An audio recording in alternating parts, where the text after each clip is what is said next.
Hello, and welcome to the second installment of Digital Leader Salon with Simon Wallfisch and Edward Rushton. I'm Edward Rushton, and... And I'm Simon Wallfisch, so don't worry about whatever.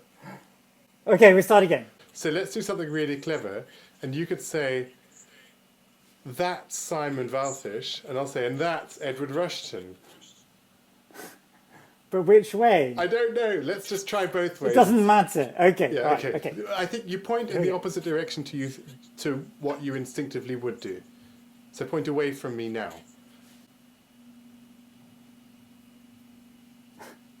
No, but you're not... Aha! I'm on top of you.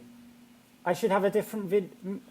Because gallery view. Yeah, put gallery view. Gallery view. Got it. Okay, So, now I understand. So what I'm going to do is I'm going to point this way to you. Yeah, and I'm going to point that way.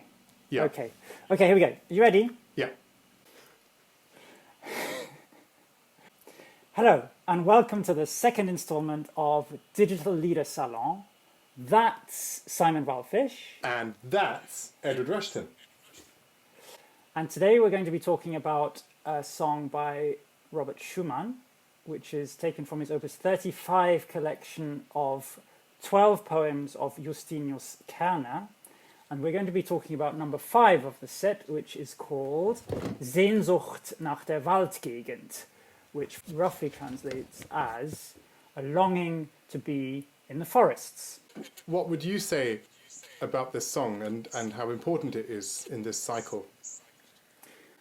Well, to me, it's just one number in the cycle of 12, but it seems to epitomize the whole cycle somehow. It sort of encapsulates the preoccupations in the poetry of all 12 songs in a gem, a beautiful gem. What you have to know is that Kerner, the poet, was also a doctor, and he practiced for a long time in the Black Forest, and he was very keen on the idea that not just medicine has the power to heal human ailments, but also nature. The ideas in his poetry are very much informed by his ideas as a doctor. So in this song, he's talking about having left his practice in the Black Forest and been moved to a job somewhere else where it's not as beautiful and he's not surrounded by trees anymore. And he says, I wish I'd never left the forests because now, where I am, I'm unable to sing. And when poets talk about singing, they mean writing poetry. They don't actually mean singing. So he says, when I was in the forest filled me with the melodies, the sounds of the forest, the resonances in the forest, the bird song, the rustling of the trees. All these elements of forest life made him inspired to write poetry. But now he's been transferred to a job somewhere where it's kind of a bit ugly, and I don't know if it's a city or anyway, but he talks about it's sort of a wilderness compared to where he was before. And now, having been separated from the forest, he feels unable to sing, unable to compose, unable to write poetry. As if when you take a bird away from its natural habitat, from the branch of a tree, it can only half sing. And that, with those words, he closes the poem. Schumann obviously could identify with this because when he writes music, it's even more like singing than just a poet who's writing words. So there's several things in the song that I find very interesting that illuminate this idea about moving from a healthy environment into an unhealthy environment and the consequences that has for your creativity. Edward, do you think that Schumann could identify strongly with this kind of poem, given his own struggles with his health? Well, absolutely, yes. Because it's not just a poem about health, but a poem about the relationship between bodily health and creative health.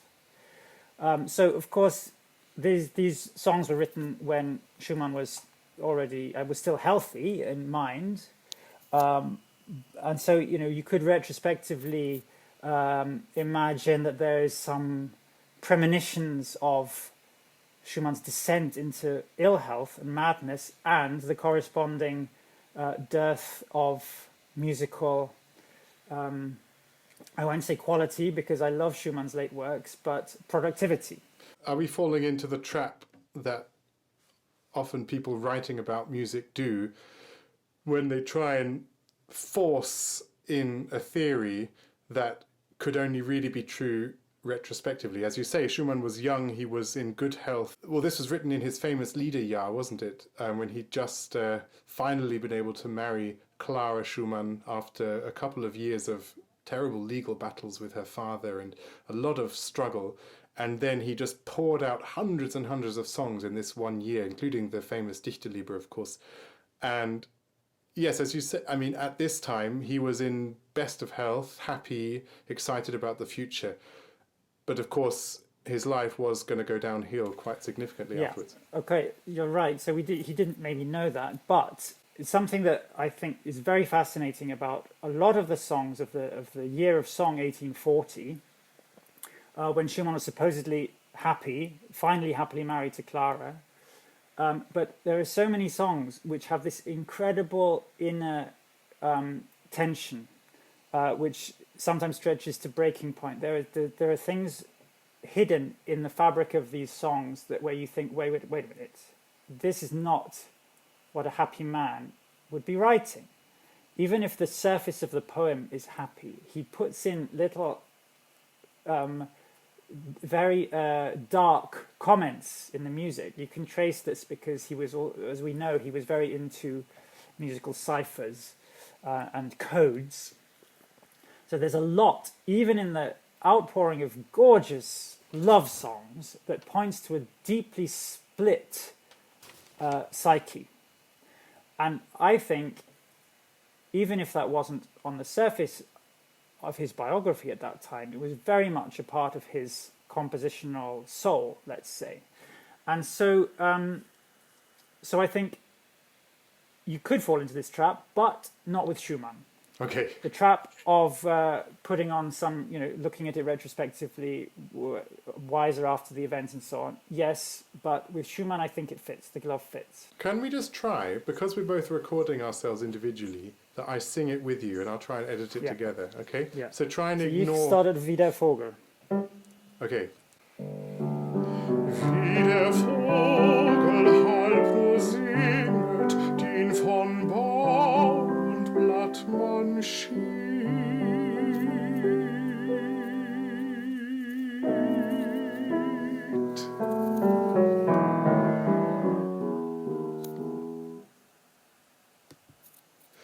Don't you just find it extraordinary, after all this lushness, suddenly he finishes the song on a single line, diminuendo. It just disappears into the distance. Why do you think that is, Edward? Well, this motif started the song, and in a mezzo forte dynamic, and he's talking about how great it was back in the day being in the forest. So it's full of warmth and luscious feelings of being creative and the juices of nature and the juices of poetry. And the reprise that we didn't hear just then, but the last verse is talking about when he's not there anymore. It's in piano. And then just the very end, the thing that we just played, with the two overlapping motifs just disappearing into nothing. So for me, this is a real musical metaphor for illness. Having been full of health and juice, at the end it's just kind of skeletal, dry, helpless.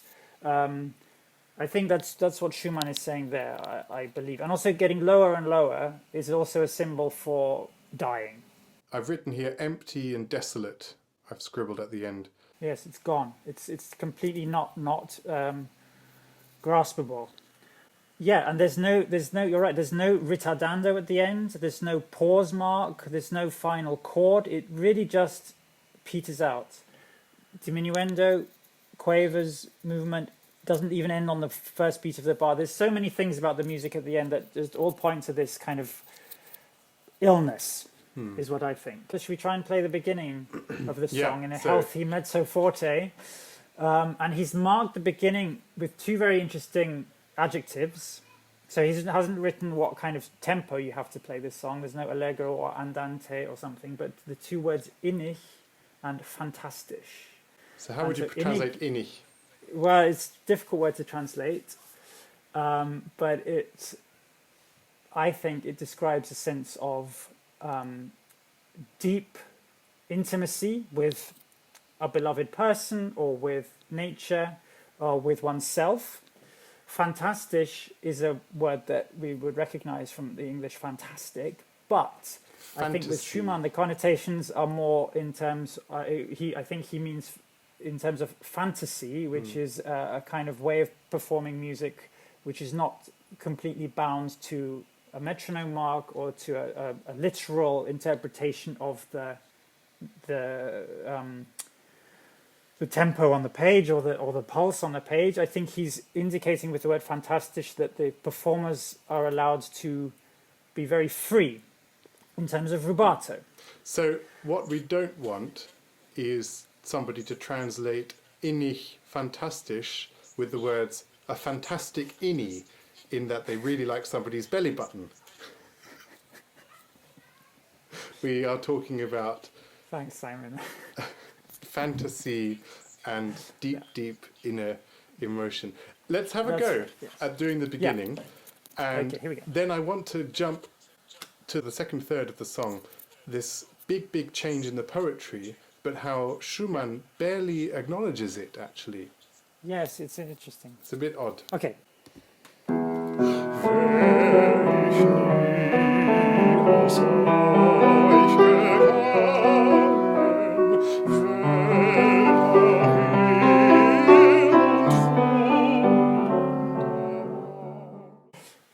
Okay, so Simon, we've talked about the beginning of the song and the end of the song in terms of the progression from health to sickness. But what happens in the middle section? The middle section is really jarring in a way, because in the poem we've gone from talking about the joy and his intense deep connection with nature.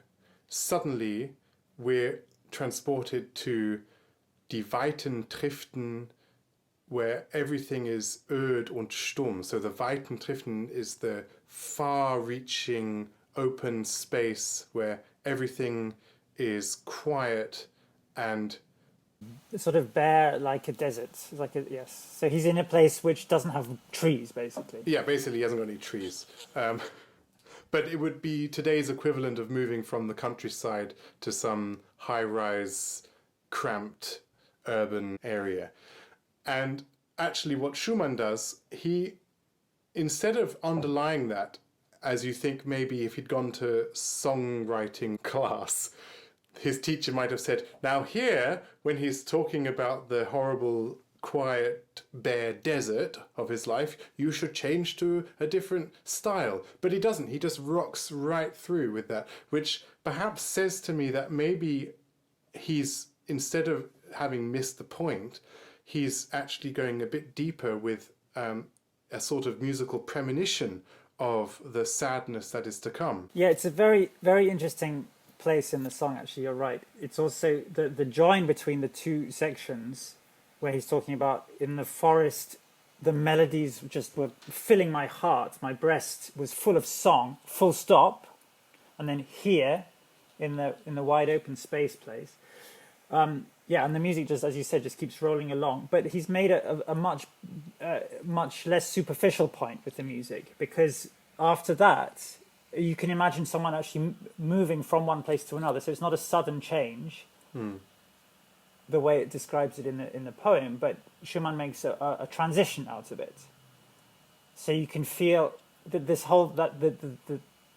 sickness didn't suddenly enter his heart on the day he moved, but it just gradually he got sicker and sicker the further away he felt from the forests and the further away in time as well. So